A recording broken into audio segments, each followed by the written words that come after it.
பாஜகவுடன் ஒட்டுமில்லை உறவுமில்லை என்ற அதிமுகவின் கூட்டணி நிலைப்பாட்டில் உறுதியாக இருப்பதாக முன்னாள் அமைச்சர் ஜெயக்குமார் விளக்கமளித்துள்ளார். இதன் பின்னணி என்ன என்பதை இந்த தொகுப்பில் பார்க்கலாம். 2019 ஆண்டு நாடாளுமன்ற தேர்தலில் அதிமுக பாஜக இடையே கூட்டணி அமைந்தது. தொடர்ந்து 2021 ஆண்டு சட்டமன்ற பொதுத் தேர்தல், ஈரோடு கிழக்கு தொகுதி இடைத்தேர்தலிலும் இந்த கூட்டணி நீடித்தது. 2021 ஆண்டு தேர்தல் தோல்விக்கு பாஜகவுடன் கூட்டணி வைத்ததே காரணம் என்று அதிமுகவினர் பேசிய நிலையிலும், அண்ணாமலையுடன் ஏற்பட்ட பிணக்கு காரணமாகவும் நாடாளுமன்ற தேர்தலுக்கு முன்னதாக பாஜகவுடனான கூட்டணியை அதிமுக முறித்துக் கொண்டது.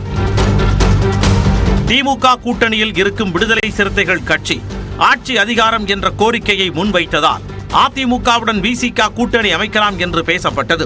அதேபோல தமிழக வெற்றி கழக மாநாட்டில் அதிமுகவை விஜய் விமர்சிக்காமல் இருந்ததால் அதிமுகவுடன் விஜயின் தாவேகா கூட்டணி அமைக்கலாம் என்ற பேச்சும் எழுந்தது. இந்த நிலையில் திருச்சி விமான நிலையத்தில் செய்தியாளர்களிடம் பேசிய அதிமுக பொதுச் செயலாளர் எடப்பாடி பழனிசாமி, திமுக அரசை வீழ்த்த ஒத்த கருத்துடைய கட்சிகளுடன் இணைந்து செயல்படுவதே தங்களது நிலைப்பாடு என்று தெரிவித்தார். சட்டப்பேரவை தேர்தலில் அரசியல் சூழ்நிலைக்கு ஏற்ப கூட்டணி அமையும் என்றும் எடப்பாடி பழனிசாமி கூறினார். உங்களோட கூட்டணிக்கு பாமகவையும் பாஜகவையும் வரவேற்க கதவு திறந்து வச்சிருக்கீங்களா? கதவு திறந்து வச்சிருக்கு, கதவு மூடுறதெல்லாம் அப்படியெல்லாம் கிடையாது. அதெல்லாம் மற்ற கட்சியில் அப்படி இருக்கும்.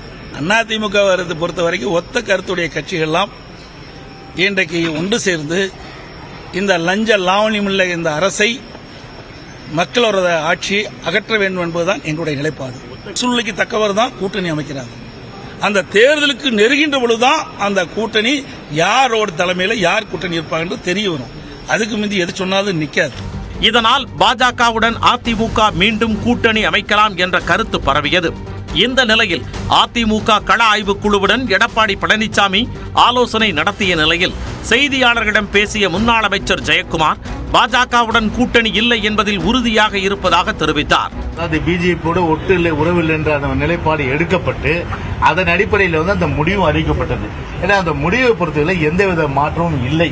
ஏன்னா அந்த நிலைப்பாட்டிலே கண்டிப்பாக 2026 சரி எந்த காலத்திலும் தொடரும் என்பதுதான் கட்சியினுடைய அந்த நிலைப்பாடை பொறுத்தவரை.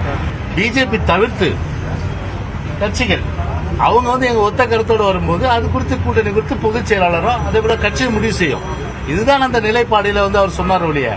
ஜெயலலிதா மறைவிற்கு பின்னர் கூட்டணி குறித்து தீர்க்கமான முடிவுகளை எடுக்க முடியாமல் அதிமுக குழம்பி இருப்பதுடன் தொண்டர்களும் குழம்பி இருப்பதாக மூத்த பத்திரிகையாளர் லட்சுமி சுப்பிரமணியம் தெரிவித்துள்ளார். ஜெயலலிதா இருக்கிற வரைக்கும் அவங்களுக்கு கூட்டணிங்கிறது தேவையில்லை, தனித்து போட்டியிட்டாலும் அதிமுகவுக்கு வெற்றி அப்படிங்கிறது அவங்களுக்கு உறுதியாக இருந்தது.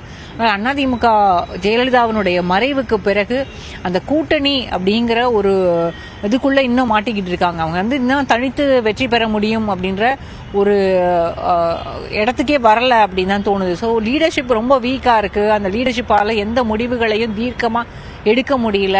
கட்சிக்குள்ள இருக்கக்கூடிய சிக்கல்களை முழுமையாக தீர்த்து வைக்க முடியல. மக்கள் மத்தியிலே இன்னமும் அதிமுக மேல ஒரு ஜெயலலிதா இருக்கும்போது அதிமுக மீது இருந்த நம்பகத்தன்மை என்னவோ அதே நம்பகத்தன்மையை இன்னைக்கு அதிமுக வச்சிருக்கா அப்படின்னா அது பெரிய குவெஸ்டன் மார்க் தான். எடப்பாடி பழனிசாமியின் கருத்து தொடர்பாக ஜெயக்குமார் விளக்கம் அளித்த நிலையில், எதிர்காலத்தில் இதுபோல் நடக்காமல் இருக்க அதிமுக தலைமை கவனமாக இருக்க வேண்டியது அவசியமாகிறது.